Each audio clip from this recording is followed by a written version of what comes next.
Hello, hello. Welcome to the RWBY podcast. I am the cinematic director of XR Mediocrity 4. Afternoon, coming from the winter wonderland of North Texas, it is I, High Powered, and I would also like to talk to y'all about our new sponsor, Simply Safe. Are you tired of random goons coming into your giant whale and stealing your precious artifacts? With Simply Safe, and its no contract plan and its ability to be super easily set up, this will definitely help prevent that from having some weird ice cream flavored bitch stealing your lamp. I'm high powered. Well, I'm not gonna follow that up. Anyway, it's Valentine's Day, y'all, and I am enjoying it. I just finished a delicious dinner made by my lovely fiance, and now I'm snacking on some very nice Valentine's Day chocolates. And I'm not doing this to brag about my own relationship, just to let you know that yes, you can be a weeb that does a podcast on RWBY and still have a girlfriend. I'm not flexing. Proceeds to flex. Hold up a second. This Glock would look really good in my mouth right now.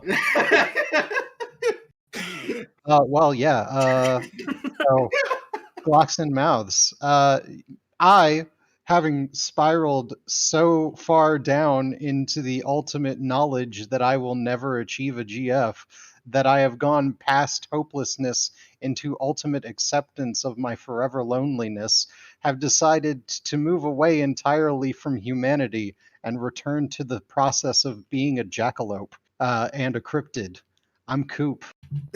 I'm just thinking. Oh, God. RWBY doesn't need help growing up. She drank Lux and milk. I didn't drink as much, so I'm just a calcitine. I'm Socklecard. I was kind of hoping for like a cum sock joke from you, Sock. Because no, Valentine's Day, but no. Listen. Say the word cum sock right now. Do it now. Cum sock. Very well. Proceed. Well, I didn't really understand cum socks. What the fuck is the point of that? Why would you ruin a perfectly pair of socks? They're supposed to go on your toes. Don't ruin them. Hold up. They go on your toes, not in the throes of... First of all, you do not ruin them. You come in them once and wash them the same fucking week, generally. No. Second of all, you do not ruin a pair of them. One of them gets sacrificed. The other lives to witness it and tell the other socks of what happened. It's so they behave. I've read that story, Coop. This sounds like Sausage Party. That literally sounds like the plot of Sausage Party. Might as well be. So we had a RWBY episode. Yeah, that's right, RWBY episode, and it was actually pretty good. We also had one about that. But we also had one last week that neither Dude nor Coop were here to talk about because we replaced them both with just Robert because scheduling. Sounds like an even trade. Yeah, we were at Super Bowl parties with our. I was mostly because to hang out, to be with my family. We always kind of do a lot on Super Bowl stuff, so everybody was there. So yeah, how'd you enjoy the hockey match? The Super Bowl was terrible, by the way. It was a joke. I wanted the Chiefs to win. They didn't. So everyone wanted the Chiefs to win. Yeah, everybody did. Yeah, that's true. Hey, I'm sorry. Tom Brady is the best quarterback there's ever been. Oh, I know. But, yes, I'm sorry. He didn't outplay Patrick Mahomes. His defensive line just literally ate the Chiefs' offensive line for dinner. It was. I'm sorry. The Chiefs have offensive and/or defensive lines. I had no idea. I didn't see any out there while they were playing. That's crazy that you were. They were invisible. What? Oh, what's that? Oh, I'm sorry. Yeah. The guy. Hey, Tom. Those guys from Vegas.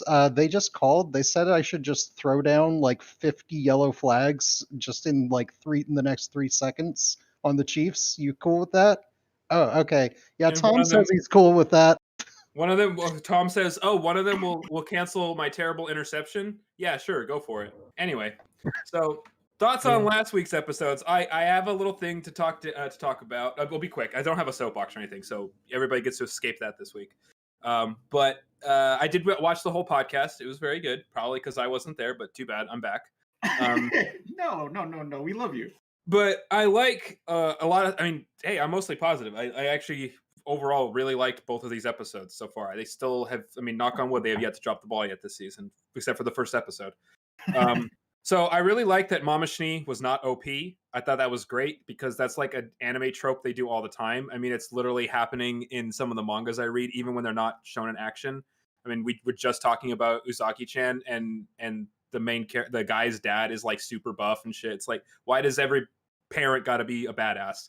I like that Mama Schnee is just normal. She can't really fight. She's got the semblance, but she's got the summoning or whatever, but she's not actually a fighter. She still does what she can. I like that. I like that they didn't, have to do, cool reveal. She's such an amazing fighter. I'm glad they skipped that. That's good.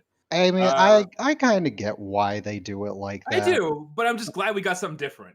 Look, I mean, I will, admittedly, the first time I was ever able to beat my dad in a fist fight, it was when I was 14, but that was because I fought dirty as fuck. Because I knew that man was like 200 pounds of raw muscle from working at a sawmill since he was 13 years old.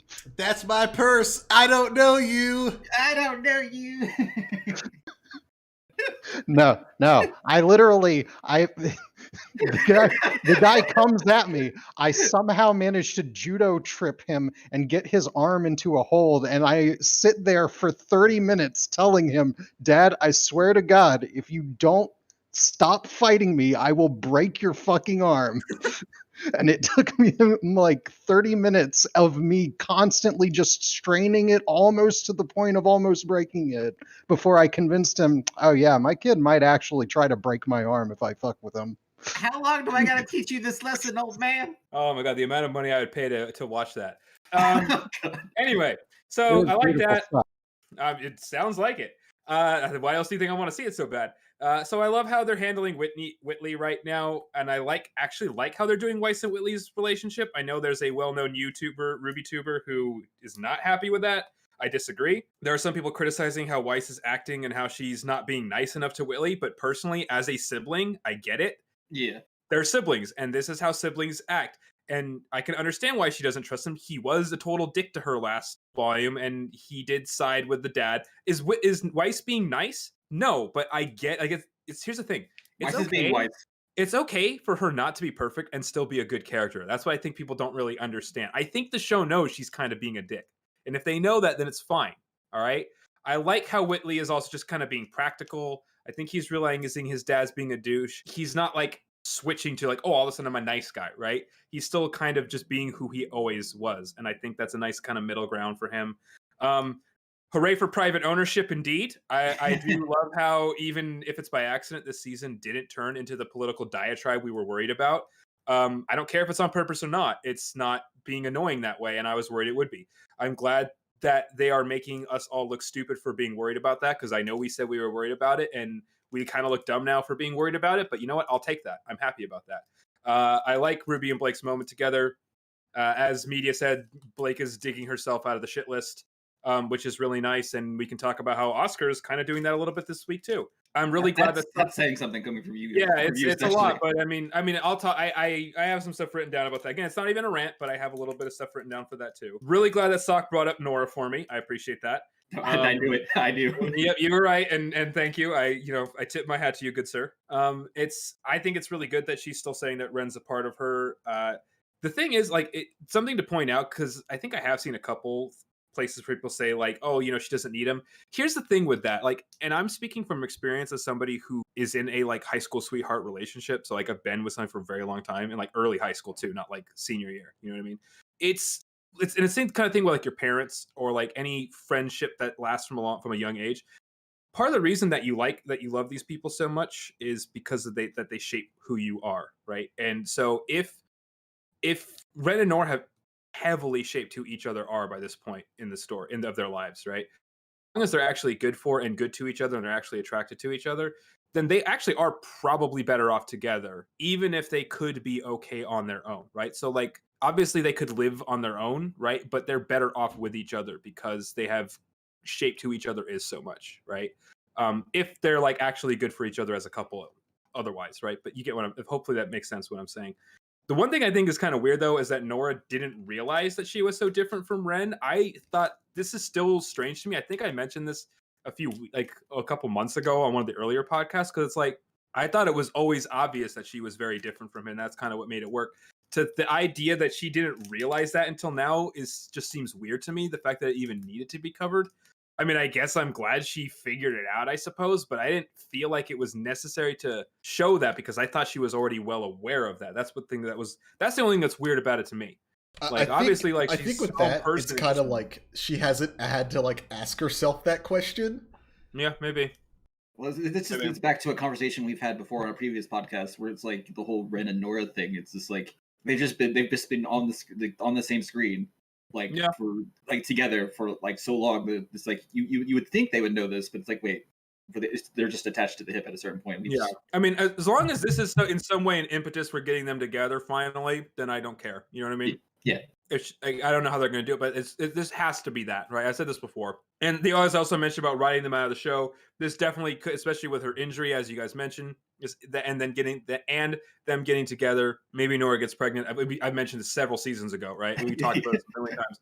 That would work. I would be totally fine with them written out of the show in that way. The only thing that kind of goes against that is how much Ren is the main character now. It's kind of weird. So I just don't know if that's going to happen. It's like Ren and John together are actually they are like Titanic plates pushing this plot forward. Ren is so main character, you actually gotta get rid of him just to have RWBY be the main character again. But so last thing, real quick, I agree. The horror did not work as well as the apathy, but I do think that the reveal that there was a guy inside the hound was actually pretty creepy. That's what I liked. I was not saying it's scary, but it is creepy, and I actually personally don't really feel that it was supposed to be a horror episode because I never got that vibe. I didn't get the vibe of failed horror. I think they were just trying to see that the characters were scared and disgusted, and I think that at least was successfully conveyed. So that's it. Well, I mean, the thing with that is that the characters being scared of something is kind of what horror sort of is a lot of the time. There is scary thing, I am spooked by it. Make scary thing go away. That's horror. There you go. You have the horror genre. Yeah, I don't know. It's just like how it is. It's just how it is. It's like I don't know. It's like for me, it's like if it's not psychological enough, it doesn't affect me because it's just like it's just Jason Voorhees. Like that's the kind of feeling I was getting. It's like you fear more. You fear more like oh god, how are they going to? You can't. Oh, of all things, high power. Of all things. I mean. Like, I just don't like horror in general because it has either one of two effects on me. Yeah. A, it is either not scary, in which case it is boring, or B, it is scary, in which case I am scared of it, and I do not like to be scared of things. So please go away, spoopy thing. I do not like being spoopied. I do not like grenades and ham. I do like the Venom. Well, because that's what I mean. I think the reason I say that I didn't feel like it was failed horror is because I don't deal with horror very well for them overall. Like especially if it's gory, I cannot handle gore at all. And so usually I can notice if something is horror pretty easily because I get scared I get startled, I guess, relatively easily. And like I noticed that the apathy was horror even before the apathy even showed up. You could tell it was going to be a horror episode. This one, it never felt like that. I think that's one of the reasons why I say that. And I also feel like, I guess to me, and we can disagree on this, but to me, horror is scaring the audience more than it is scaring the characters. Yeah, that's exactly the point. It's like you're not scared of Jason Voorhees. You're more scared of like has anyone seen that like one video of like these couple gets like this box, but like every time they turn away, like these like parts of human like a human pops up or something. So every time they look away from something, it's just like it moves closer to you, kind of like a weeping angel kind of thing. No, I've seen the Weeping Angels episode, but yeah, but like it's I don't know. There's like more like scary stuff. I just don't find slashers scary. Like I don't mind the gore. It's just the slashers. Yeah, I can't handle the gore, but I don't find them scary. I just can't deal with the gore. I watched Friday the 13th like at a very young age, so I'm just like nothing affects me. Well, so many of those are just dumb. Like so many of those films are just stupid. Yeah, they're more parodies of themselves than anything. Well, things for me too is like I watched some early horror movies years ago, and I just never thought horror movies were actually good. I'm sure there are some good ones, but a lot of them were so bad that I just had a bad impression of it too. Yeah, I'm more afraid of like cringy romance scenes than anything than horror films. Look, honestly, guys, there has not been a single good horror movie ever created since Bela Lugosi's Bride of Dracula, okay? You can fucking quote me on this forever. But anyway, so we ready to actually get into this episode then? I suppose so. Maybe, I don't know. So it doesn't ever show how Jean, Ren, and Yang got into the whale, and the fact that that's how this episode starts off makes me think that this episode in particular had quite a bit left on the cutting room floor. Yeah, that's kind of like how the Neptune versus Pyrrha team fight or whatever got cut from the Evolve 3. Like, it's not important. We get it. They got in there somehow. Rain, his semblance is literally makes everyone invisible to the Grim. Like, it's really easy. We can fill in the gaps ourselves, but it is a little jarring because last time we saw them, they were still on the airship. You just got to add 2+2 because of the panning shot from going from behind the military to like the Grim just still coming out of Monstro's mouth. You okay? Yeah. Hold on. I just had a brain fart. Oh no! Well, I completely forgot what I was about to say. So sorry. I feel like it's kind of a good opportunity to talk about how Ren's just a walking, talking mood ring now. Yeah, basically. Damn. Yeah. So Ren is taking the lead on this because he can apparently cloak and track at the same time. His semblance. Yang is confused about it, like most people were after that episode. Yang's a bimbo blonde. I need to interrupt here for a second. By the way, this is literally the writers that are gonna. What they bet if they don't do this, I'm gonna kill them. They are literally going to hit him on the head with Nora's emotions when they meet again. So if he doesn't get it, you know what I'm saying? Like he's literally he's going to dude's like in the trash on the head. You know what I mean? Bren's just like vibe check, gets to Nora. Oh, I just checked myself. Yeah, so that's one of the other good things about this is they're part. If they don't do it for that reason, I'm gonna fucking kill them. And I know they've been smart this season, so I know they're gonna. But it's just gonna be funny that he has to actually he has to increase his superpowers just to get the memo that Nora likes him. Nah, he's going to go up to Nora. Nora will actually have a secret sub-aspect of her semblance as well that she hasn't unlocked until getting almost killed by a bunch of electricity that actually enables her to turn off her own nervous system, thereby allowing her to suppress her emotions so that Ren cannot read them. Bam. That would be so contrived. I hate it. You're fucked, dude. I'm sorry. You're never going to get anything. Obviously, it's contrived. It's contrived by Coop just to piss me off. So yeah. Sorry, man. Everybody knows that as soon as you get over 1,000 volts passed through your body, you become a sociopath and no longer have any emotions. You say that as if Nora wasn't already a sociopath. She was a psychopath, sir. It's a completely different thing. I'm so sorry. Anyway, Ren's the main character now. That's going in the non-existent highlight reel. You got to make it now because you referenced it last week too. Now you got to make the damn thing. I found it funny that that after Ren take the lead, Jean is like, "Hey, hold up! You don't have to do this all on your own." It's like, whoa, go on. Go on. Proceeds to not do anything. The entire episode, he proceeds to just be a recharge station for Ren the rest of the episode. I mean, hey, look. He's a battery. That works. He can be a battery. Dude, Red was sucking up so much of John's aura. Even Red was like, man, dude, I need a break, man. You're wearing me out here. Yeah, we actually saw Jean exhausted for the first time in the entire series. Yeah, I mean, you could hear the slurping going on. He was sucking up so much energy. Poor Yang, you're can you guys do I need to go? If there's anything that the military has taught me is that when you go out into the field, you definitely need to pack you a spare recharge station so that you can continue to play ROM-hacked Fire Emblem games on your iPhone. Don't go giving away your secrets. It's not a secret. I knew that's what he was going to say. So in this whole situation, Yang is kind of just being a dumb bitch, kind Kinda of like the just whole being season. obnoxious. Kind of like she has been the whole season. Wait, whose idea was this? Who thought this was a good idea? I mean, it's literally person who recharges semblance and person who makes you invisible to Grim. This is the perfect. Why are you here, Yang? Just send Jean and Rin. Like Jean and Rin are the only people who need to be here. It's to get her away from Blake, which No, has worked out Yeah, well. the it's further away have her Yang little and Blake girl. are away from each other, the better those two characters are. I mean, yeah, we kind of proved Blake that. for sure. Yeah. I would say that the Uh, further away they are from literally anyone, the better they are. Although, in fairness, Blake is kind of redeeming herself a little tiny bit. I don't know about all that. I mean, she's still on the shit list for sure. She's not getting off of it yet.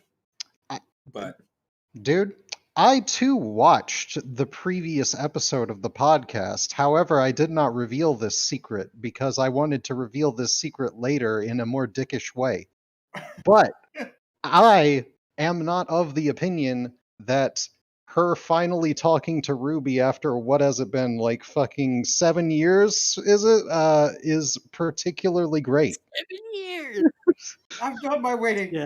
7 years of it in Reddit. Yeah, it really is kind of the watching Christopher Walken's ass of Ruby. The only reason why Yang is actually, that was a Pulp Fiction reference. So the only reason why Yang is actually here is so that she can have her little Fist of the North Star moment against Salem. Pretty much.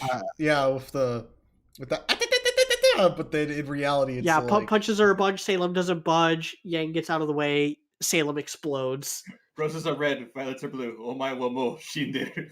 Except I she's like not. how with Yeah. Salem they're able to get away with like extreme gore but still keep it rated T for teen because she just gets beat up into Yeah. fucking ooze. Yeah, she's just a jello monster at this point. I guess, yeah. yeah, no, I mean that's one of the things I actually liked about this episode is I like the way they did Salem so far this episode with like Yeah, think I like she's seeing the- her fight. yeah, like it's a really interesting. I think there's a lot of kind of interesting things where like she's the right balance of being OP with like you can still hit her and you can still cause her pain, but she has all these little tricksies, and no matter how much you distort her and it's like the word like mangle her, right? She's still like okay, she can always come back from it, and I think that's really cool. I Yeah. think she's the right balance of being terrifying while not actually being like a perfect fighter. Like she's not OP because she's a brilliant fighter. She's OP because she's just inherently OP.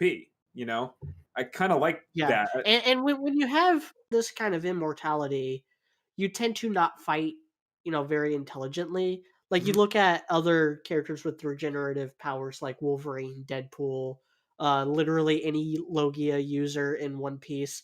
They tend to just tank hits that they could easily dodge, just because they can. Why I think that was dodge? the right Why way to- dodge whenever I have this big ass health bar? The only problem with the Loki users is like Hmm. when Taki is just like, oh, by the way, Well, I mean, that's only when they get into like the new world and start trying to actually compete with the big leagues. That Yeah. what does Pacome say? Logia users are always the first to die in the new world. yeah.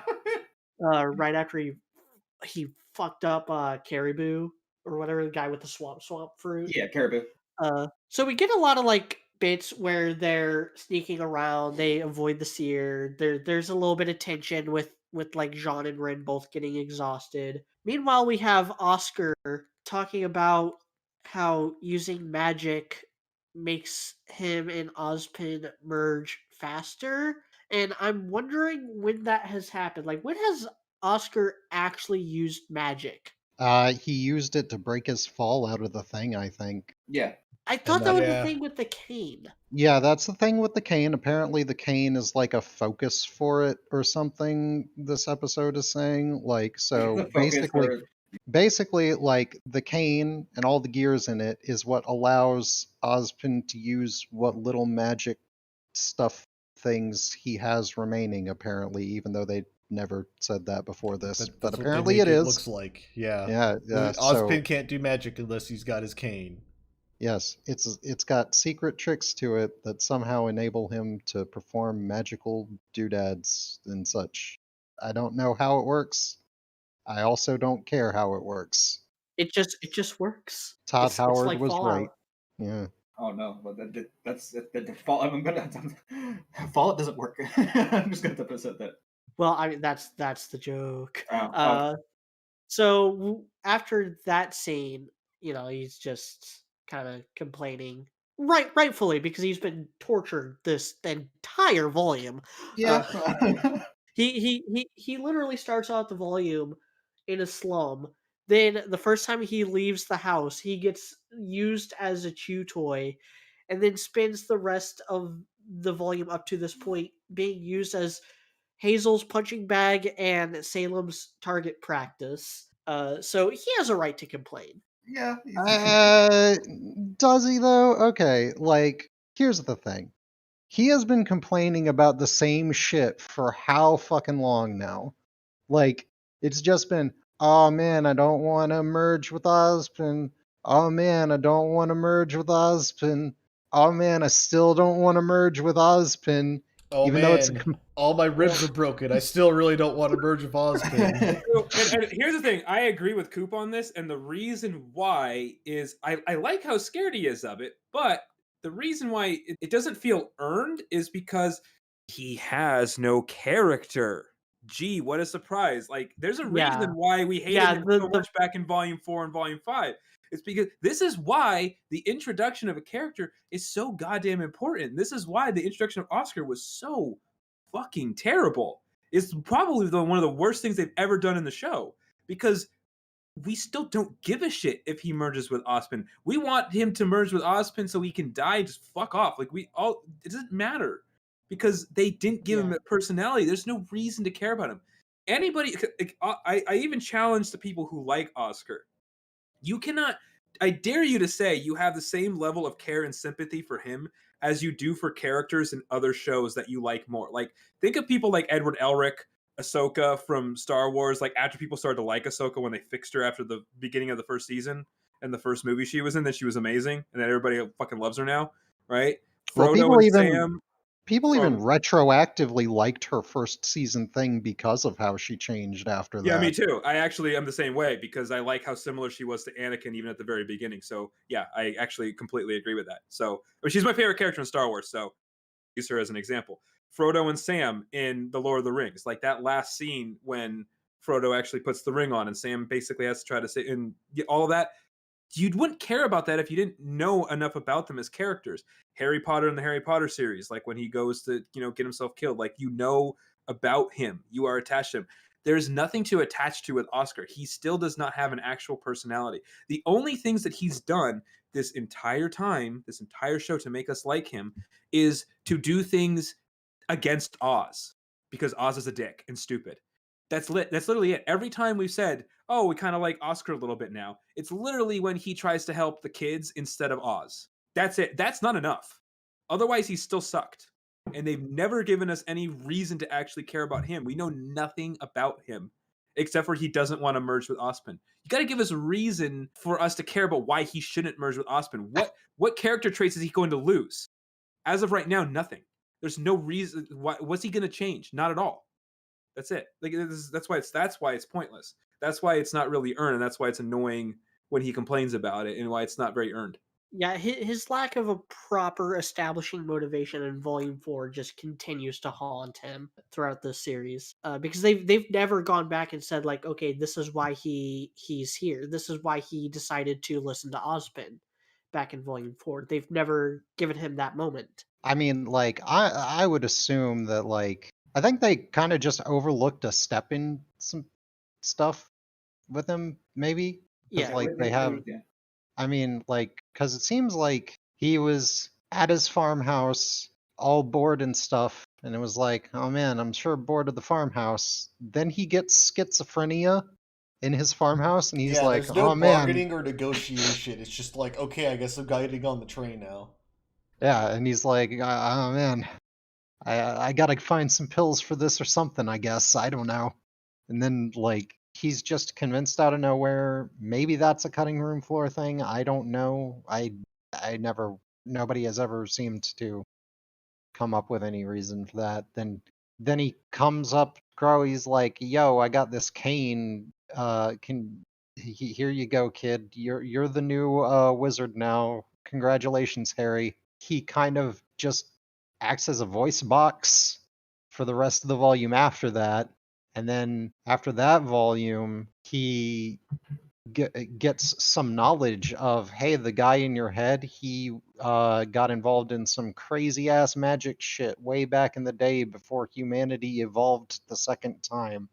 And then he was like, what? You got involved in crazy ass magic shit and that's why you're in my head? I don't want you in my head anymore. And it's just stayed that for almost the entire time. And I thought, like, maybe in volume 7 he had kind of gotten to the point where he was like, you know what, maybe having this guy in my head ain't so bad, but now he's back to, no, I don't want this guy in my head anymore. I don't, Right. like, It's just fucking get over it, man. You're going to merge with him. He has stated Yeah. several times it is an inevitable impossibility to counteract. You're going to merge. You're not going to be you anymore. You're going to be dead. You're going to be a dead thing that has just become something completely entirely different. Get the fuck over it. We all die. We'd have more sympathy for him if he was just kind of more of a badass about it and was just like accepted it, like bravely. I mean, he has no other choice than to accept it. You can't. Exactly. Like, I know, that's what I'm saying. That's what I'm saying. That would be better because you would be braver about it and less, whiny. which he almost was, and then he reneged on that. Like the whole back and forth thing with that, I think, is probably the most annoying part. Like, it's a weird like writing thing that they're kind of. It's not even really a corner that they've written themselves in. It's just they've got the stick shift to neutral, and they got a brick on the accelerator, and that car's just gonna redline until it blows up. it is a corner they've written themselves into. The problem is that they have not yet. They are like, oh man, we can't quite get to this corner yet, guys. We gotta slowly walk to this corner. And we're like, no, you're already in the corner. And they're like, no, we're not. We're definitely not in this corner, guys. Maybe some stuff will happen on the way to this corner that we're definitely moving towards right now. They just haven't fucking done anything with it that is different. Maybe they will. Maybe this weird thing that whatever the fuck happened at the end of this episode means something will happen in that respect. I have no idea because nobody knows what the fuck happened. Yeah, we're gonna have to wait till the next episode to figure out what sort of ridiculous spell Oscar cast. That he managed to pull out of his ass just in time for everybody else to escape. Yeah. So Hazel comes and is like, "You're going, I want you there with me when I test out what you told me before." But before we actually see that, we do get a bit with the Atlas military. We see a bit of Team Funky. They're there. No, Flint kind of unrecognizable without his hat. Yeah. Kind of just shows how generic he is when he's wearing just Atlas armor. Hold up. That's a good way to put them in, though, right? Without like being like Yeah. annoyingly adding more characters. Like I think that's a fine way to just have a little callback. I suppose just it's just think that, funny. like, if all the other Atlas specialists get to wear their own customized version of the Atlas uniforms, why can't Flint? It just seems kind of odd that he's just wearing the base Atlas armor, which means nothing and is functionally useless. Why are you wearing it? Yeah. It's just the hypocrisy at this point. It's like, do you think your children can win a war, husband? Shit. A minor detail that I anyway. appreciate too is like the literal pile of dead Atlesian troops that are just in no man's land. It's like, okay, I appreciate that they were at least able to think that out. It's not even no man's land. It would be no man's land if they were actually using those trenches they apparently have the way you're supposed to use a trench, as like to provide a base of fire. But instead, they're like, you know what? Instead of just how about, guys, instead of using this area of extreme cover to machine gun down all those charging enemies with our seemingly limitless ammunition supply that we have, let's just go up and over and charge them like freaking dumbasses for no fucking reason. I wish I had a trench whistle right now. I'd be like, dude. It's like they put in the trenches in this episode that were not there before, and then they still don't use them. It really, this whole little bit, it's been a very small fraction. Oh, I of this wasn't volume, even, but it's it's still dumb. I Like, they wasn't could have even gotten in a few surprised good by it. like little call outs there. Like they could have had like the guy like sitting in like the big machine gun and doing like just doing off like corny one liners from all those war movies. Have any of these guys ever watched a war movie? Has any of them ever mentioned like I'm talking about like even the most mainstream of them? Like Has Saving anybody? Private Ryan. Yeah. Have Or you have ever they ever seen? watched an episode of Band of Brothers? Yeah. Have they ever seen how that works? Because that's pretty much how that works usually, like in stuff.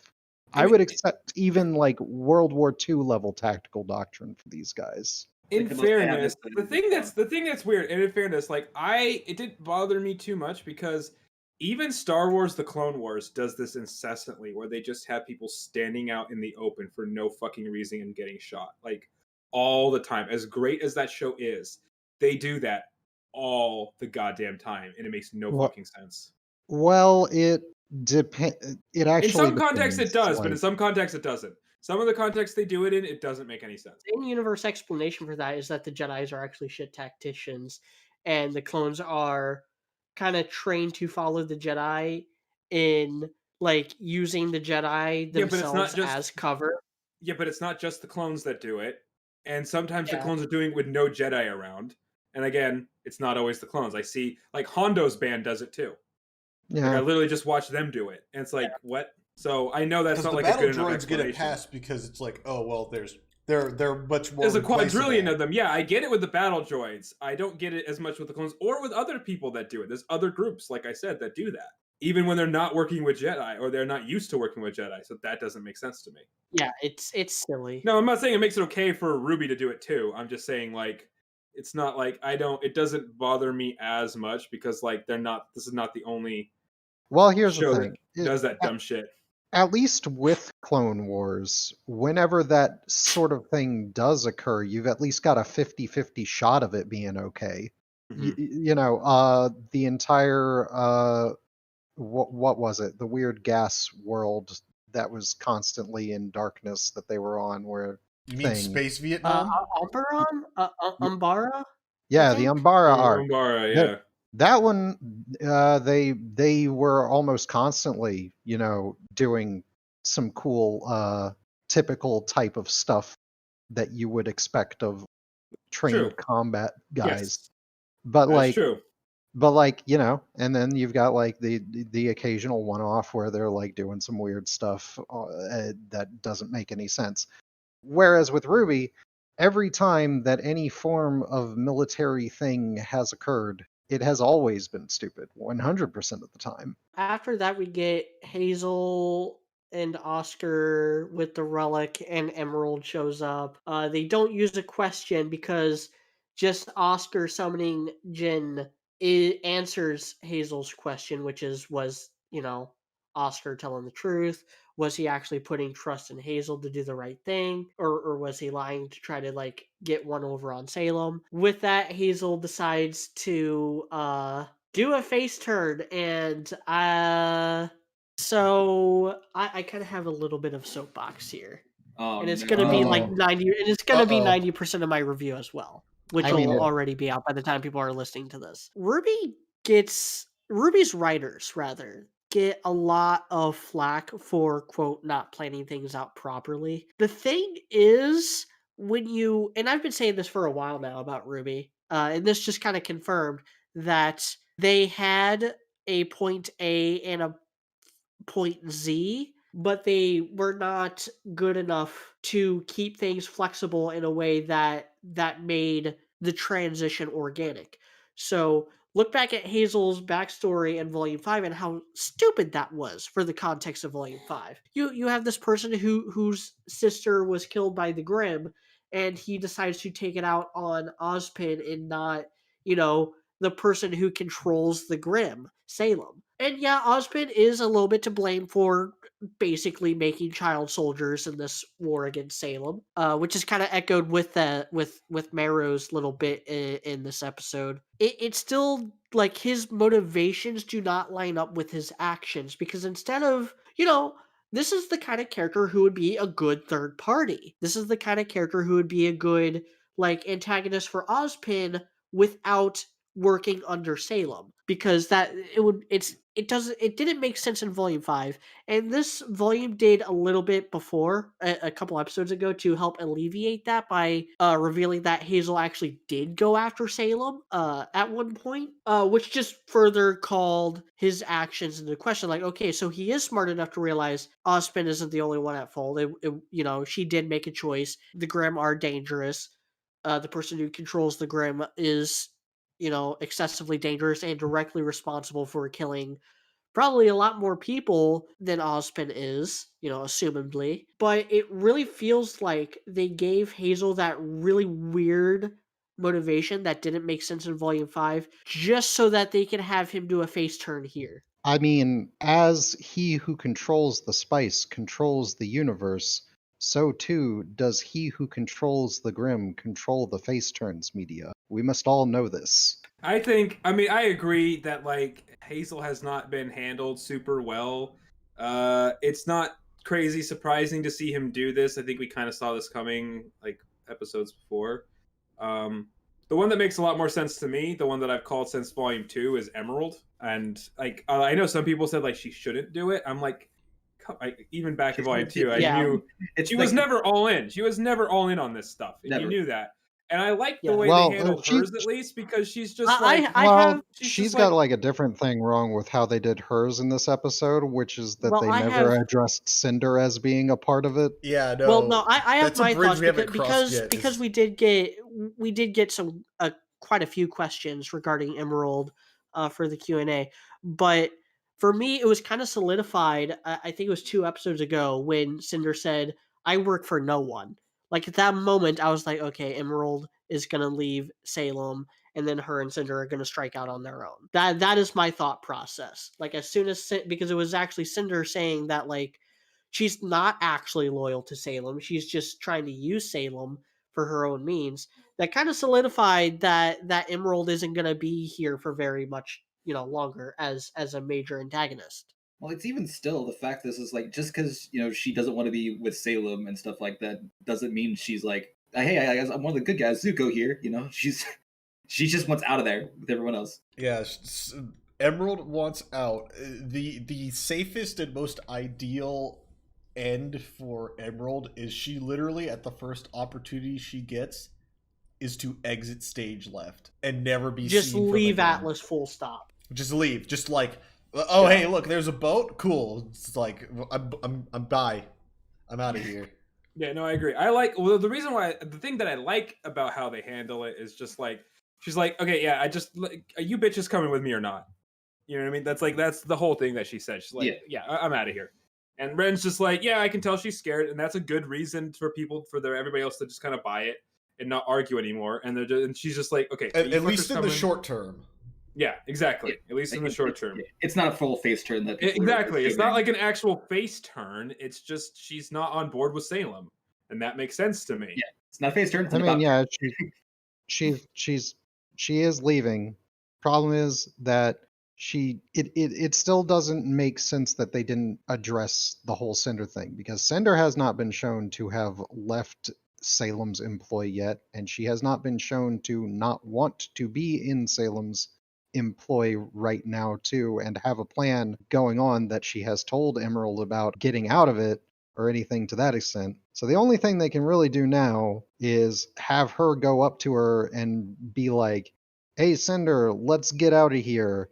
And I would wager that with what they've been doing with Cinder for so long, Cinder will probably be like, nah, I'm not getting out of here. You can get out of here if you want. And then probably eventually she'll end up fucking just killing her or something.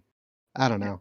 I don't know. There's just the whole thing with like Cinder's just a lot of talk for like as far as like media says, where she's like, I don't work for anyone. It's like, you have Grimm. Part of you is Grimm.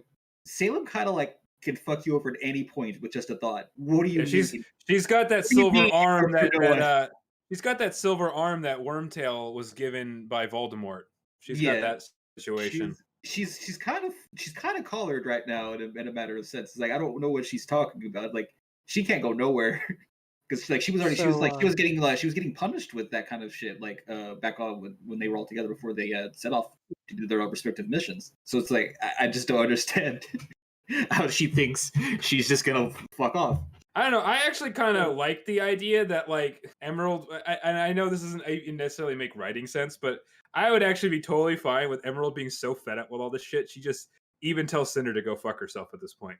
Yeah, that's where I would like to that's go. what I see. Yeah, the That's smartest what I answer see it as, and I like is- that. So I would say if for me, what makes the most sense or the most like logical route for Emerald is literally to exit stage left the first opportunity she gets. She's like, "Oh yeah, I'm just gonna go to the restroom real quick," as she's like jumping out of the window of a building. she's gonna go get some cigarettes. Yes, and that makes the most sense because it's like I just need to I need to get out of here as soon as possible. It does make the most sense, but I think she will try to get Cinder to fucking leave with her. And I think that just by like, typical tragic ending standards, that will be her downfall, is that she attempts to get Cinder to leave. Cinder does not choose to leave because she's still got her own thing going on and she does not particularly care about Emerald. And that ends up getting Emerald like schwacked or something. I actually would like to see it the other way of Emerald leaves and Cinder feels betrayed because Emerald leaves and Cinder dies. I don't think they would do that, but I'd like to see that. I don't think that understandable that Cinder will probably catch some heat for this betrayal too. Also, yeah. I also don't think that her little gifts and stuff, like her little projects that kind of fucked over Salem. I don't think that makes too much sense though, with just the way that Cinder kind of like looks at Emerald as not really caring about her. I think if they were like, oh, all of a sudden Cinder cares about Emerald not being there or something, I don't think that would be it. Like I don't think she would particularly care that she was gone or there or anything like that. I think it's going to be like where it's like Cinder's going to get put into a position where she's like she needs help again. She's like Emerald, but Emerald's not there. We forget too about the agent, the true agent of chaos in the RWBY universe, which is Neo. And because I have a theory on that. Roman would be so proud. Roman would be so proud. He's still from the military and the greatest of all evil. I'm thinking she's not even going to use it. I'm thinking she's going to get it back in order to like move up in the world, because she's been really annoyed at how Cinder took all the credit for everything she did in Volume 6 or Volume 7 rather. And so she doesn't have any reason to use it. I don't think she would try to take it and try running, because that would just put a target on her back. She seems to be at least smarter than Raven when it comes to that. But I could totally see her taking this as a means to, because she knows that the whole place would go on high alert if it's even touched. So she takes that as a way to alert Salem instantly. Salem then catches up with Oscar and Hazel and stuff, which is exactly what happens. Oust Hazel as a traitor, Emerald also as a traitor. And then here comes Neo, like, oh, by the way, I swiped this for you. Boom! Neo becomes top 3 lieutenant for Salem. It's like, I stole it from them. And is Salem gonna confirm or deny that this was the actual case? I don't think Salem would care so long as like she got the relic back. Like even if this was all just a power play, even if this was all just a power play by Neo, it resulted in whatever happened with Oscar and Salem at the very end, and ousting Hazel and Emerald as traitors. And also, she does. If she would have her phone on her, so she could have recorded Oscar saying the password. Possibly. Well, she doesn't even. She just needs or even to just type it on her phone. Just type it on her phone. Oh God, that's right. She would also. She would know the password. Again, I don't know why she would use it. She hasn't seemed interested in this plot line before. Yeah, it's like I don't know. This is all based on what you're saying about the media. Yeah, for a power play, so just fucking off. Yeah, her whole deal is that she wants to kill RWBY. Like that's the only reason why she tagged along with Cinder. Like she's never shown any actual interest in the relics or answering questions. Like she hasn't even shown that she has questions to ask Jin, and she hasn't shown any like hesitation or anything around Salem. If anything, Tyrion's whole like, oh man, I hope this one doesn't end up being a sacrifice piece. She's like, oh, I'll bitch bet. I still don't even think that Neo even like trusts that Ruby was the one that did it or not. It's like she's just going by Cinder's word at this point. Well, I mean, it still checks out. Like until she decides to confirm either way, she's still going to settle the score with Ruby because Ruby was, in fact, there. I mean, like you would think so, as you would have thought so in the beginning of the volume in which she teamed up with Cinder. But we all know the manner in which she did. So Neo is kind of stupid when it comes to thinking about who it was that may have actually been the cause of Roman's death. So at a macro level, it's Salem's fault. At a micro level, it's Ruby's fault. At an intermediary level, it's Cinder's fault. Yeah, that's the most accurate way I've heard it described, to be honest. Yeah, but like people don't really the typical person who has like a person that they like who dies in like struggle of some sort don't really tend to blame the leader on it unless like it's a severe botch on their part that they actually like do know for a fact happened. They tend to blame the people that they were fighting against for killing them. That's a weird thought to come across your head, like oh man, who could possibly be responsible for the guy's death? Could it perhaps be the person that he was voluntarily working with who had him working with them specifically on the promise that he would be able to survive the ensuing calamity? Or could it be the person that he was in the middle of a life or death fight with? I think it's probably option A, guys. I'm going to go try and get vengeance on that chick first. This is making me think of how stupid Crow is. Because it's the same thing with Crow. Like, instead of blaming, the psychopathic mass murderer or the person who decided to work with said psychopathic mass murderer or the person who started the fight that freed said psychopathic mass murderer, he's taking it out on the general who gave the order for the guy that got killed. Yeah, no, the thing is, when I was listening to the podcast last week and you guys mentioned Crow, that reminded me that he was in this volume. He's the new. Remember in volume 5, I think it was when I was in maybe volume 5 and 6 it was volume 5. I was like, oh yeah, the Grimmer in this show, right? It's like, oh yeah, right now the it's second like, episode, you forgot him, yeah. Oh yeah, Crow is in this show. And why isn't he dead yet? Because we've been saying this for a while, but I still agree. Just get the fuck rid of him. He's such a dumbass now. He's so fucking pointless. Why is he still here? I agree with, I think it was Media who said, like, the banter between, like, Cinder and Watts was funny. And that almost kind of made it worth it. But, like, Crow is just so fucking dumb. And I do not care. He's not one of the kids. Get rid of him. Yeah, he has outlived his usefulness by several volumes now. Like the best way that it ends, that Crow gets out of this is he just like gets hooked up with what's her name, and they just call it quits after that. They're like, yeah, sure, right, go for it. I don't even care. Because and here's the thing. Keep in mind, this is not like my dislike of Blake and Oscar, like where it's been the whole time, and I have good reasons for disliking both of them, but. With Crow, I think I put him as like one of my favorite, maybe my favorite character at one point in the show. Like when we did that character ranking. By the way, maybe in the off season we need to redo that because I got some shit to change. I think that would actually be really interesting for us to have to review our old rankings and then redo it. Oh no! Yeah, compare. I was gonna say those lines in the sand have shifted. I think that'd be super interesting to do after this volume, Media. I'm gonna try to remember for us to do that because I think that'd be super fun. But anyway, make a note of it. Just because of how much I know things have changed, right? And like which ones have changed and which ones haven't would be fascinating. But yeah, like I used to really like Crow. Okay, so it definitely says a lot for me to just get rid of him. You know what I mean? Because he used to be, I think, probably my favorite like individual character. I really liked his character for a while. So, but yeah, now nope, get rid of him. He had a decent personality and stuff starting off, and they kind of, I wouldn't say misused him. The problem was more that they haven't really used him for anything of significance. I don't say they've misused him. It's he's a character that doesn't need to.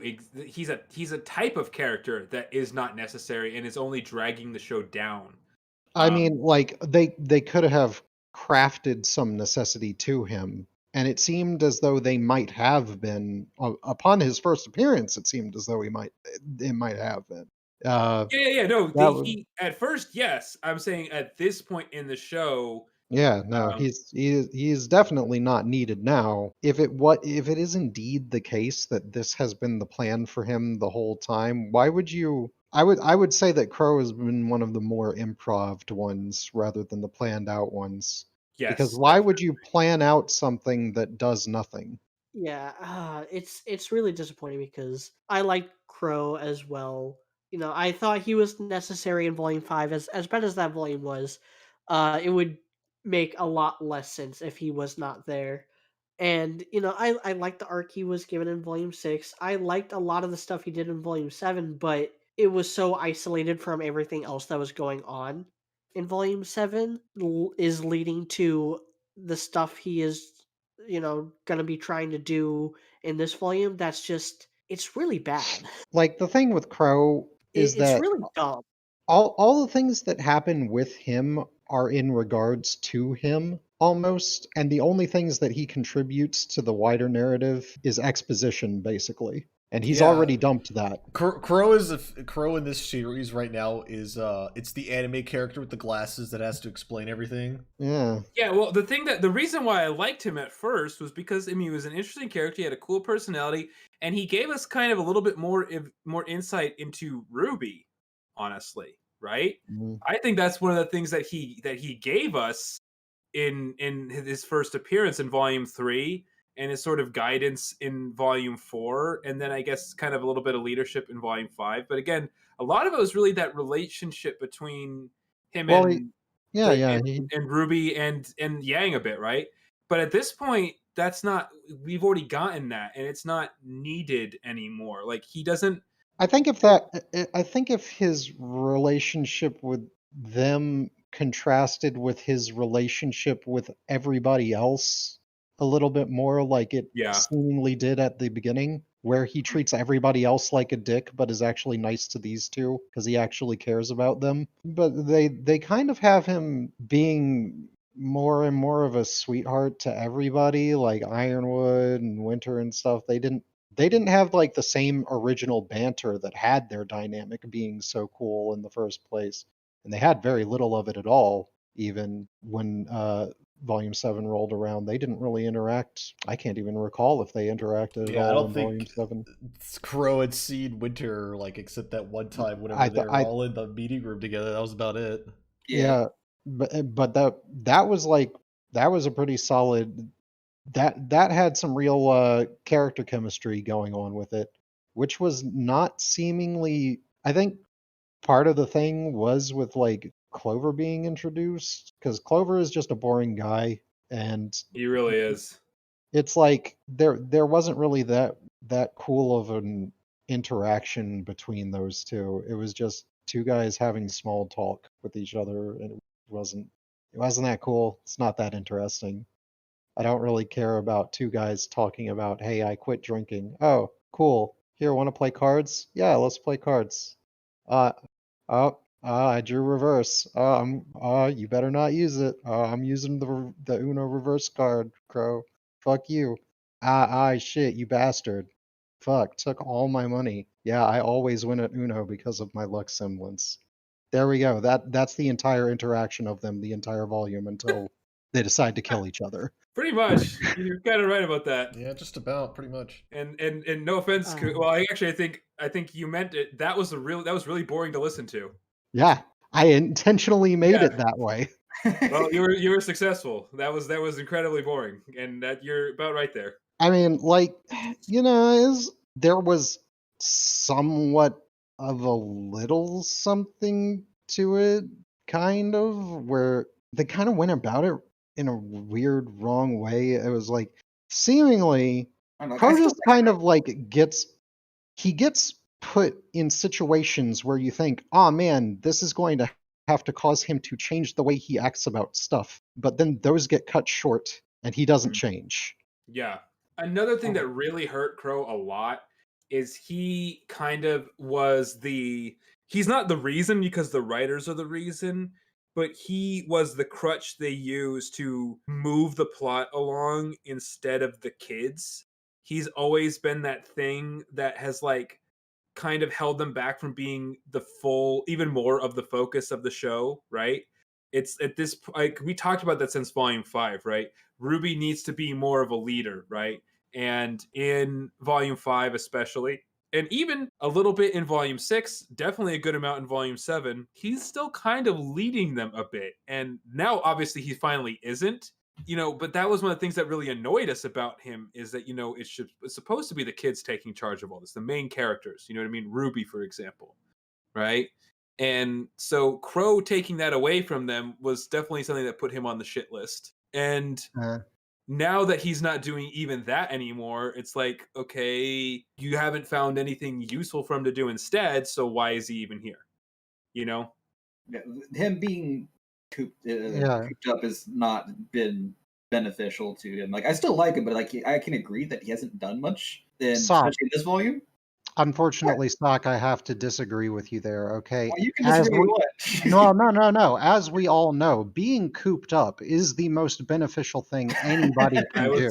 I was about to say, how purposeful was that? Oh, man. I don't know what you're real talking clever about. there, Coop. I don't know what you're talking As far as he goes, like, if he had some sort of purpose behind like how RWBY became better at leadership, like maybe he was the one who taught her how to get better at stuff, like, being the mentor figure like we always thought he was going to be in his first appearance and then never was. I know we talk about like this, like what's gonna break RWBY and stuff like that, as far as like the whole Summer Rose and the Grimhound thing, right?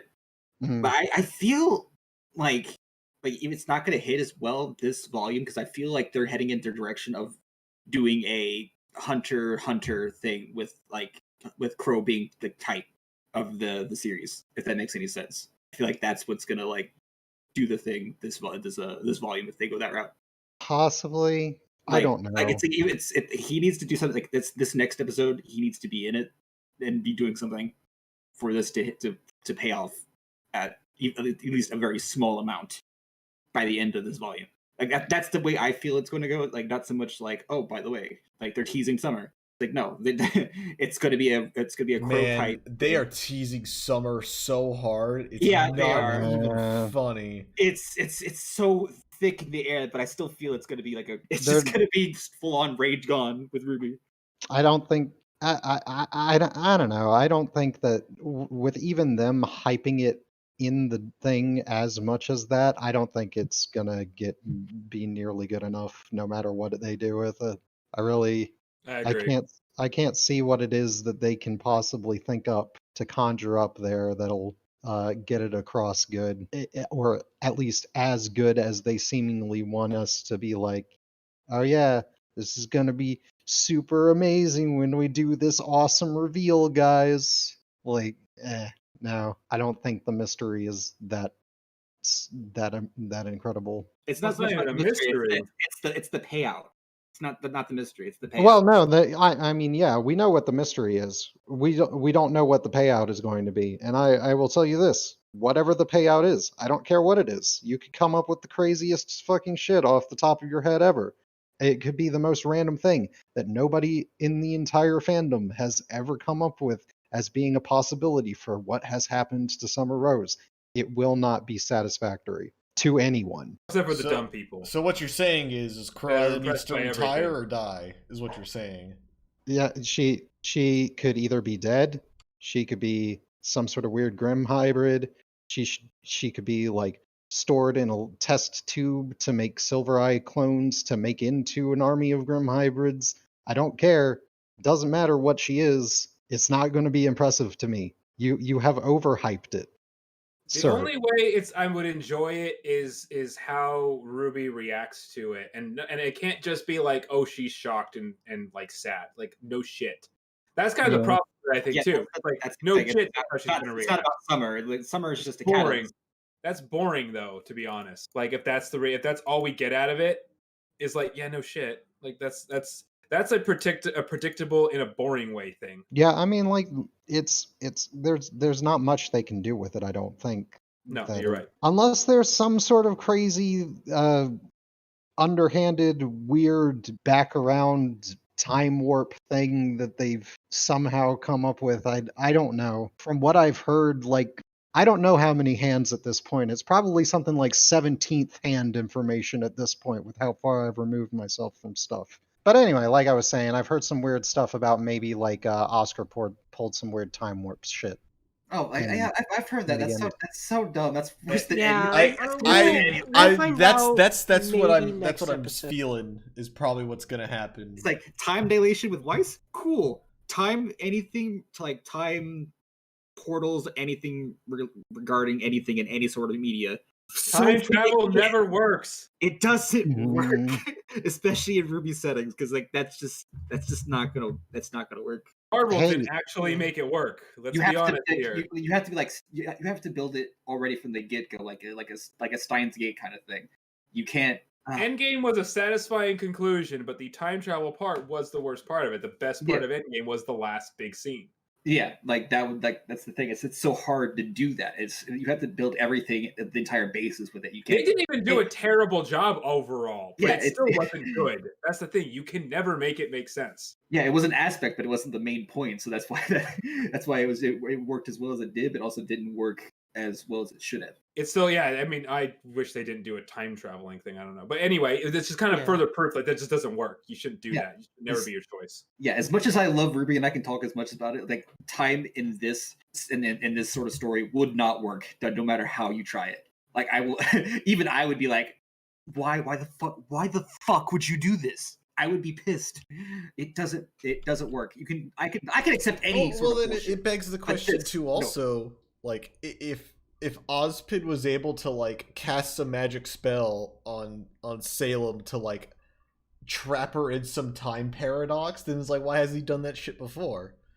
I think the most he could do is like give us like a few hours. That's it for her to slow down, because it's already been established where like Hazel said like, yeah, I've killed her before, but the longest she stayed away was like 2 hours or so. So they could do something where it just slows her down just slows down her regen for like just a tiny bit. Well, and Oscar says something along the lines of like she'll just come after us. So it's either something that is going to trap her in some way, shape, or form, barrier, stasis, whatever it may be. She'll still get out. He might even be sacrificing himself and be like Emerald, Hazel, Yang Zhan, Ren, y'all get out of here. I'm staying here. I have a good feeling that Hazel ain't surviving. When Hazel's kind of like the one. Smiles in Robert. Yeah. Mm. So I mean, I'd be happy too. I mean, I still I hate Oz and Oscar. I hate Oz Cartard or whatever you want to call him at this point. Another thing that adds suspense to this is that Winter has run out of patience and is about to blow up the entire thing. Whether or not that even works is up in the air. It doesn't work because they've already got out. They get out like right at the end of this episode. No, I mean the bomb. I mean the bomb itself. Like, is it even going to work against the whale? Only one way to find out. It's gonna be like in the words of Megumin, explosion. Look, it's gonna be fucking hilarious.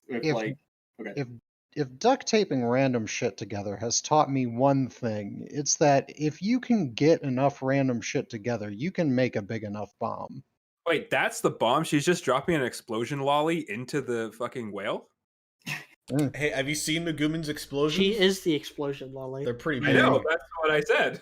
It's gonna. I just feel like they're gonna like if we go by the whole like if Lasker like kind of like temporarily puts like the Salem in a stasis or something like that. It's like cool. I bought us like hours of time.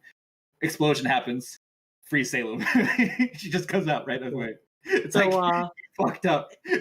but speaking of all that, am I the only one who thinks that Marrow is another Hazel in the making? I don't know. Close. His whole logic here is almost identical to Hazel's in Volume 5. It's like, hey, Sans Yeah, working for it the kinda actual is. devil. She was just a kid. Like, yeah. He's like the Team Funky. They're just kids, even though they're like 19. They're older than Team Ruby. More clues that the writers Yeah. have not watched war movies or know anything about actual war. But okay. Yeah. like It's like, what if that was Weiss in there, not Yang? Would you still like do this? And Winter's like, they volunteered. Yeah, like have you not heard of all like the sons of admirals that get killed in their father's fleets? Like that happens all the fucking time. mm, Nothing new there. Okay, look up yeah, your war history.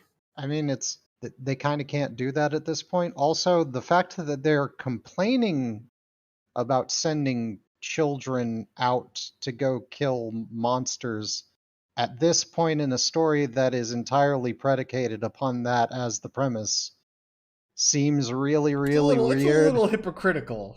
Yeah. Hey And guys, then it's we like, have this entire society built around this thing, but this thing is bad.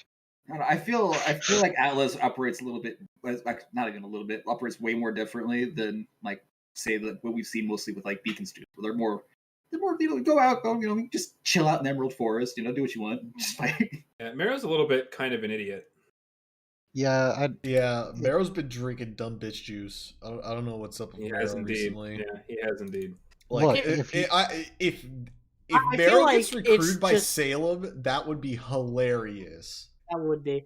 I just feel like this was made in order to reflect like Hazel and all the stuff there because it bounced back and forth a couple times between, Hazel scenes and Marrow scenes in this episode.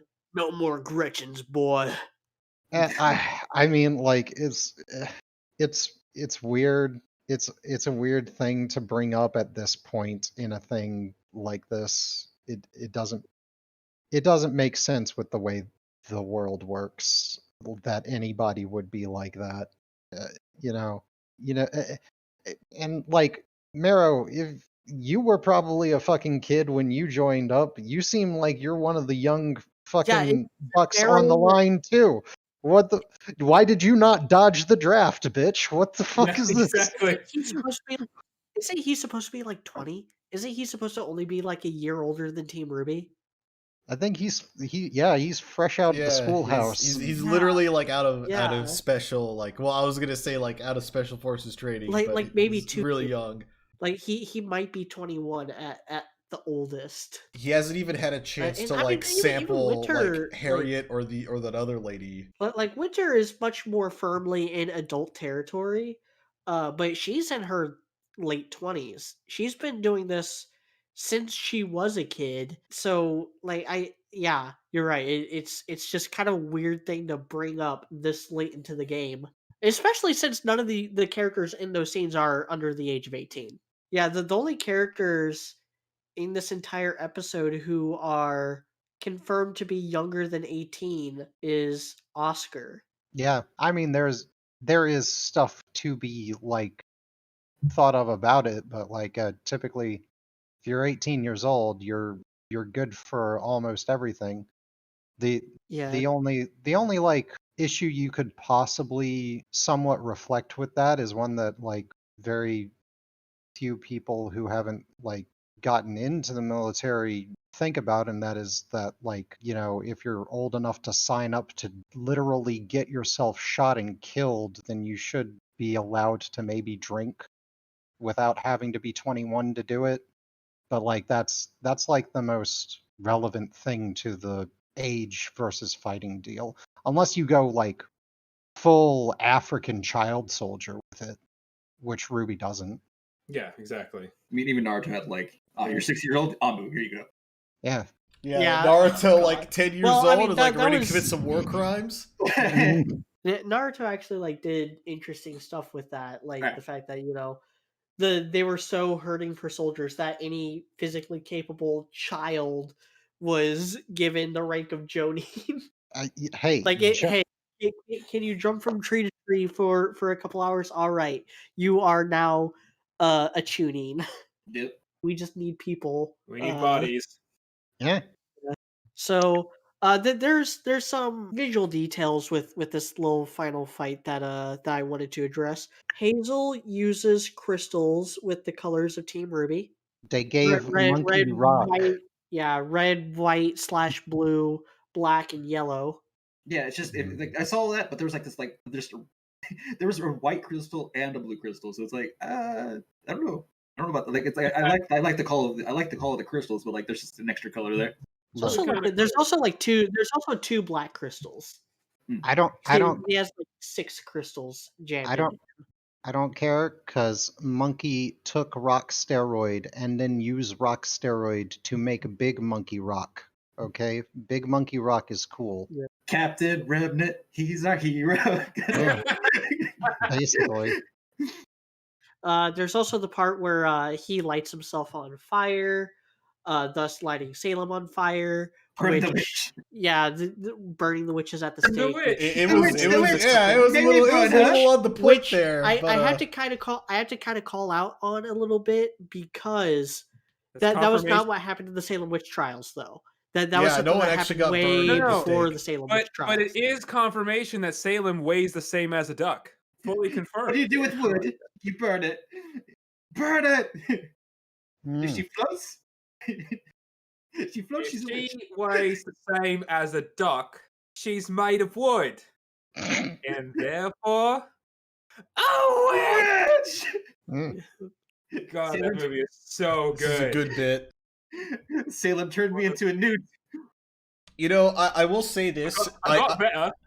You know, I hope that Saki Python in the I really hope that Nora picks up on Hazel's ability to shove dust crystals into his body to do damage.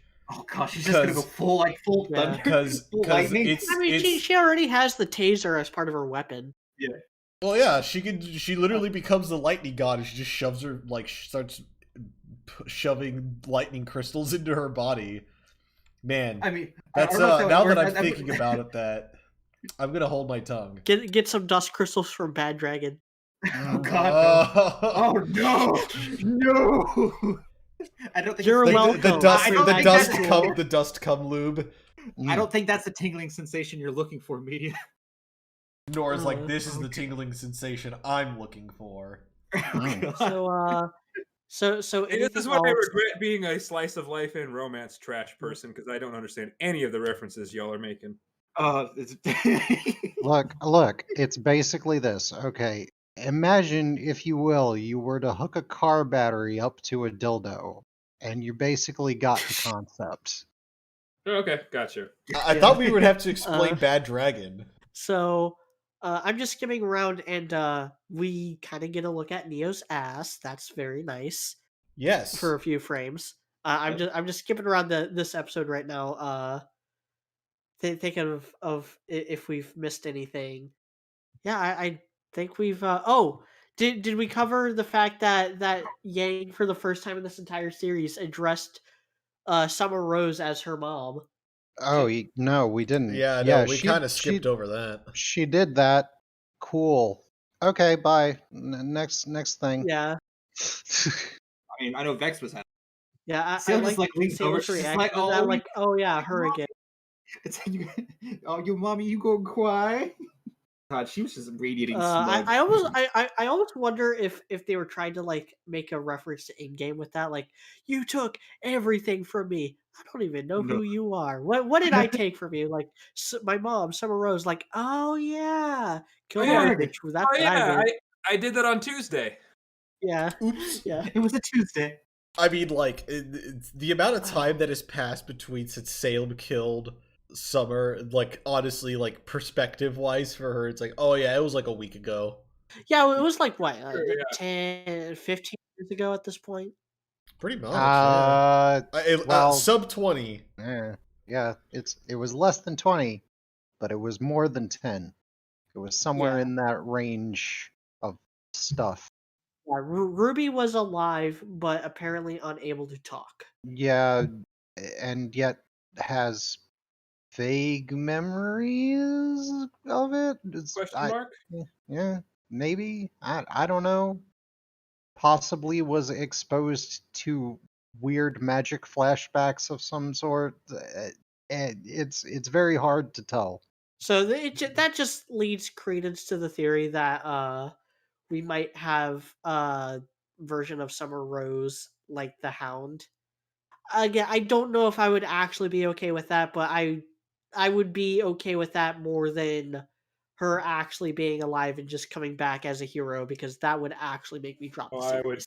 I would be fucking furious. No, you can't drop a series because we have to make fun of it together still. But Yeah, otherwise, it's sunk cost fallacy. We got to keep doing this podcast until this is all said and done. exactly. Look. This is the backbone of our master strategy to finally get some sort of company to give us sponsorship bucks so that media can finally edit shit without his computer deciding to explode every 3 seconds. Yes, that's literally why we're Yeah. doing this podcast. Just So we can trick some dumb company to give us a sponsorship, so It's media like, can get a hey- better computer. Hey, these guys have like 13 guys viewing them. Let's give them like $300 a month or something. You too. This is sponsored by Raid Shadow Legends. That was when High Power said before the podcast that we were going to do some sort of that he was going to do some sort of thing like sponsorship thing. I thought it was going to be Raid Shadow Legends. I'm not going to lie. I mean, I'm not that clever know- to do a Raid Shadow Legends one, though. I could probably. Oh well, I'd have to rehearse it and actually write a script for a Raid Shadow Legends fake ad. Yeah. But yeah, I don't want to place bets. Not this volume. Maybe next volume I'd place bet a $20 bet on a Grimified Summer Rose. I mean, I won't hate a Grimified Summer Rose. I don't want it. I think it's pointless. I don't think it's good. I won't. I'm just like, I just think it seems like we're getting it, so I'm just kind of like mentally preparing myself for it at this point. if I was to place bets on a Grimified Summer Rose, I'd probably just do it through the same underground gambling ring that is based off of an algorithm with a 77% prediction chance. YouTube? And no, not quite YouTube. This is some even more sketch shit that I'm involved with, and I've tripled my money with it. Are you talking about Dogecoin? No, Because I got no. news for you. It's not looking too good right now. But so is every other crypto on the market right now. Yeah, no, I'm not talking about that either. This is some extreme shady organization stuff that I will not tell you anything more about. So are we ready for questions then? Yeah, let's do some Yeah, fucking basically. Q&A. All It right. was a good episode overall. We complained about a lot of stuff, but I still think overall it was a good episode. I Yeah, think I it was liked the significantly episode. weaker than the last few episodes we've gotten, but still decent. Yes. for Yes. Ruby. Yeah, I liked Agreed. it. I think we didn't talk about this, but like I liked the little cheeky keep moving forward. It's like no, we're just gonna rush blindly into danger. Thing was line was pretty good. First question, DeAndre Kid asks, he asked 2 questions. What happened to Emerald pledging her life to Cinder? We'll find out when they actually cross paths. Question 2, did Salem look strong in this episode? She looked like someone who is very used to being immortal. Yeah. We kind of addressed that already. Where, like I said, like this is why I like the way they handled her because she's invulnerable and she can just take all the tank. She can tank all the hits in gross ways, and I think that was Yeah. interesting. So yeah, Yeah, she's got a cool like regeneration thing, and she occasionally shoots a laser beam. Yeah, So, she like- hits people with the old Carmen dancing or she hits people with the Darude Darude Sandstorm. Sandstorm lasers. well, I like how she just like she can just like pull up like grim roots and like hold everybody down like without even trying. Yeah, like, Salem could have literally killed everyone in that room if she wanted to. Yeah, she wanted to question everybody she's first. She like- wanted to question everyone. She's like Kaido and Big Mom if they ate Nico Robin's devil fruit. Oh God, yes.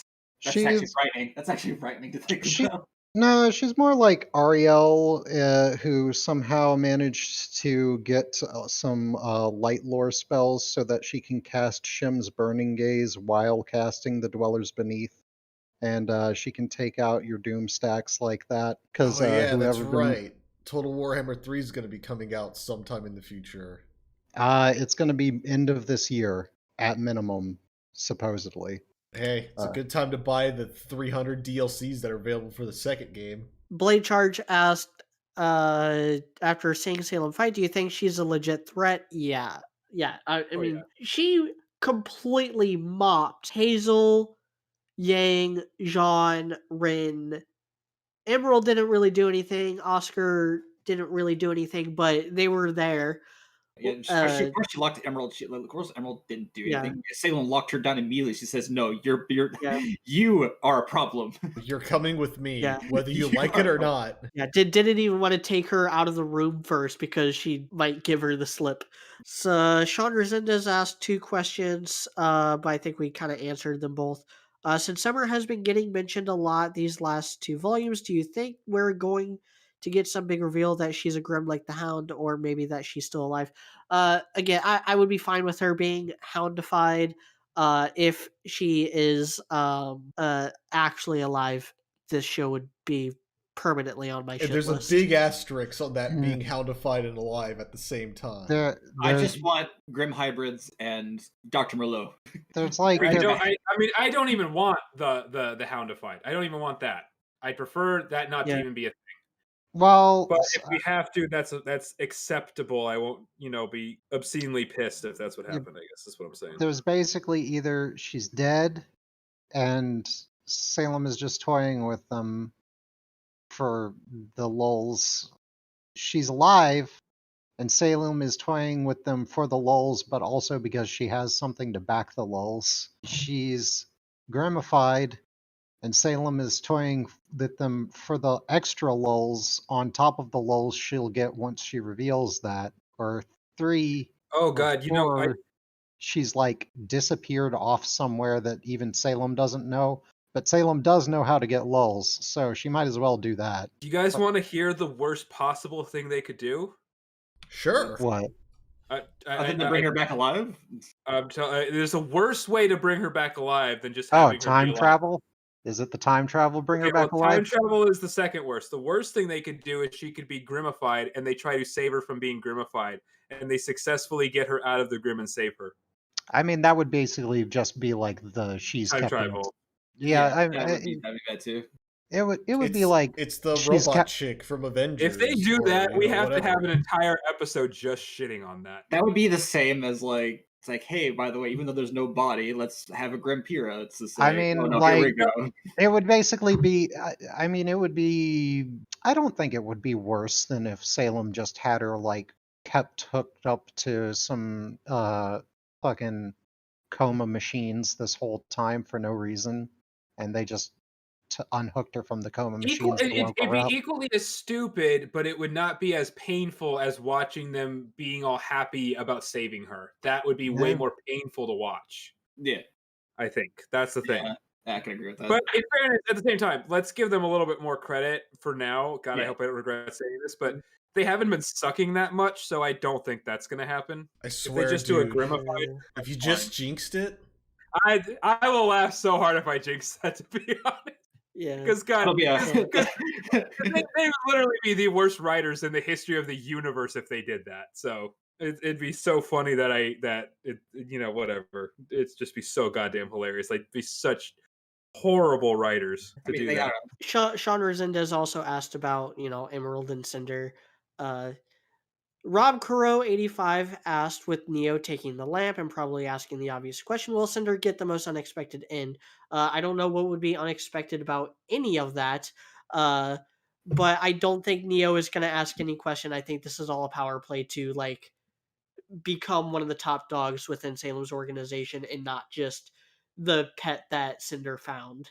Yeah, which is how Neo is perfectly fine with throwing Cinder under the bus at any opportunity she can get. Yeah, because Salem doesn't even know their names. She knows Mercury's more than she knows anyone else's. Yeah, Should have first Ice been Cream this spent- one and that one. Yeah, right now Neo is literally ice cream bitch to Salem. That's it. Yeah, Mercury spent, all of volumes 6 and 7 apparently just kissing Salem's ass the entire time. And it worked out well for him because he wasn't there to. Actually, it didn't work out well for him. He wasn't there to commit any cool war crimes. Fuck you, Mercury. You took the shit route. Oh, he'll have opportunities in Vacuo, I'm sure. Him and Tyrion are gonna have on a magical journey to Vacuo. Oh gosh, just Tyrion and Mercury murdering their way through Vacuo. It'll be Tyrion and Mercury are Rick and that's Morty good. for Vacuo right now. I'm okay with this. Instead of science, it's murder. Light Dragoon 88 asked, "What are the odds that Oscar put Salem into a time freeze?" I don't know, and I kind of don't care. It's just a cliffhanger to hold us over to the next episode It's the when old it is RWBY actually cliffhanger. explained. I will tell you this, okay? Oscar definitely did put Salem into a time freeze. That time freeze will last approximately 2 7 minutes, which is the normal amount of time it takes a male to reach an orgasm. Swap out, no, just swap out Reverse Flash for Oscar. I mean, I'm actually somewhat surprised that Salem has not just continuously reverse flashed stuff onto Ozpin the entire time he's existed like that. It's like, hey, remember back when you were that guy with the mustache and that clock of yours broke in your clock shop? That was me, Ozpin. I broke the clock. If you don't know what we're referring to, there's a meme of it was me, Barry, with Neobard Thawne, aka Reverse Flash, and it is like the most hilarious thing ever.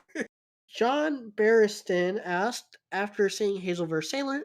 Salem, do you think Hazel could beat Cinder or Penny? That's hard to tell because power scaling is bullshit, and also they are very different types of fighters. Hazel is very much up close, boxer type. Salem has immortality to fall back on, so she never fights defensively. She just like wears people, lets people exhaust themselves, then restrains them, and then blasts them with her It's like Druid Sandstorm It's Beam. like if you play melee or any Smash game, but mostly melee because it's the best one. Here we go. It depends on which stage you're on, right? Like it depends on which situation they're in. I think that would make a huge difference. Like I think each one could possibly win depending on what situation where they're at, basically. I do Like, not. is it Final Destination or the Ice Climber stage? Look, I don't think that Hazel could beat Cinder because Hazel is fucking dead, guys. Yeah. No, yeah, Hazel's dead. Probably it's true. Yeah. I mean, it's probably Can a corpse beat Cinder? These are the questions, people. I would actually now say yes. I think Cinder is so incompetent that a dead, lifeless husk of a human being could probably beat her in a fucking fight. I think she would find a way to slap herself with the dead arm of Hazel to the And point break her where she neck. knocks her own neck. Yes. Well, actually, Vernal was basically about to be a corpse, and she was the key point of defeating Cinder in Volume 5. Yeah. So yeah. Whereas like Cinder and Penny, they are a lot more offensive. They have a lot more like multi-ranged attacks.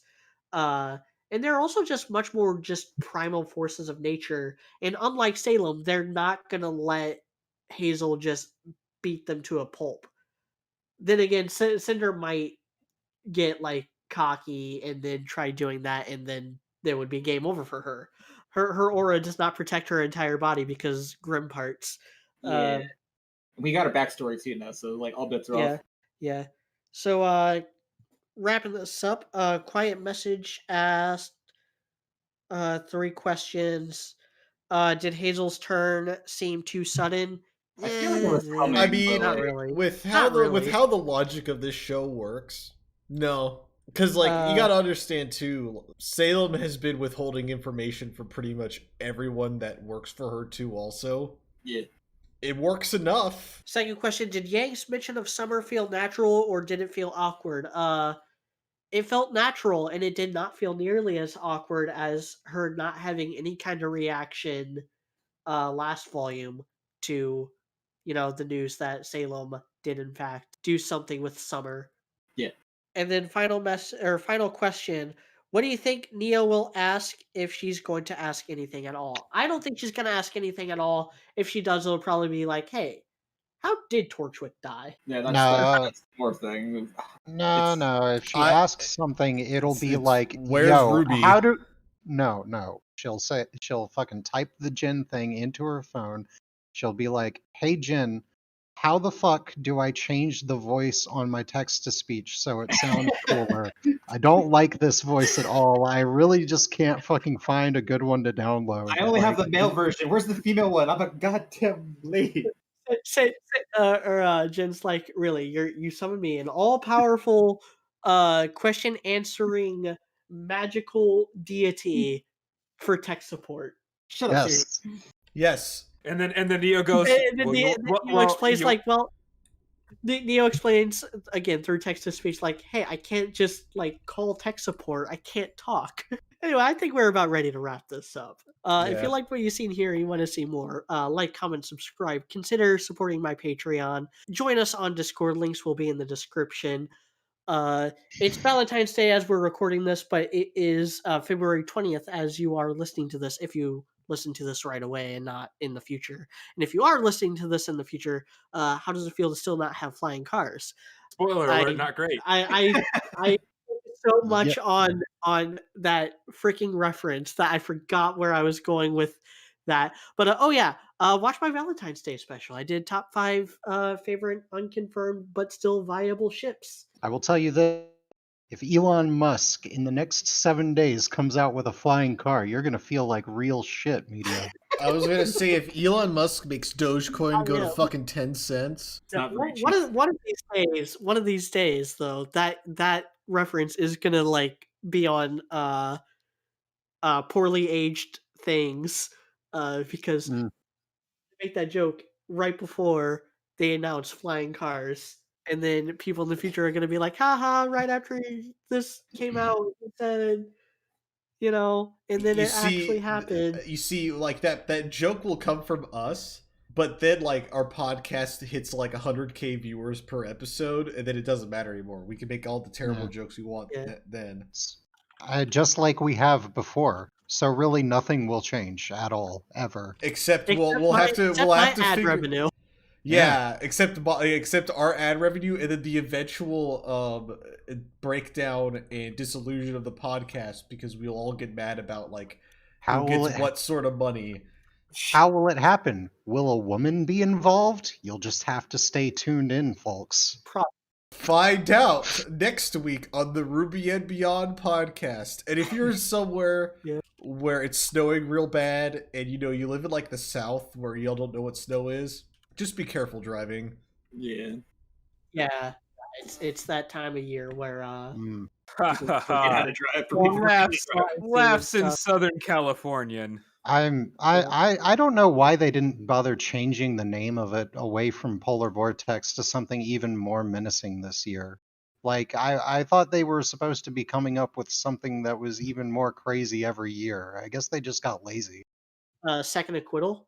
A good one. And I think that's the last word. No, I know where you're going with that, media. You shut the fuck up All right, now. we're shutting it I know down where you're now. going If with that. anyone else has any plugs, they better make it because I'm closing this down soon. The only thing I've got to say is basically like, it's just it's just be safe, everyone. It's Valentine's Day, and if you don't have a Valentine, just remember that we love I will sell you the Glock if you've got to kill yourself for it. I know a guy. you. Don't do it. All I know right. several guys. It's been a I was literally pleasure. going to say, Coop, you do not know one guy. You know several guys. You are the I guy. know several guys. Coop All is, in right. fact, one of the guys himself. No, I wouldn't sell mine. I like to hoard that shit. All right. Y'all have a good night.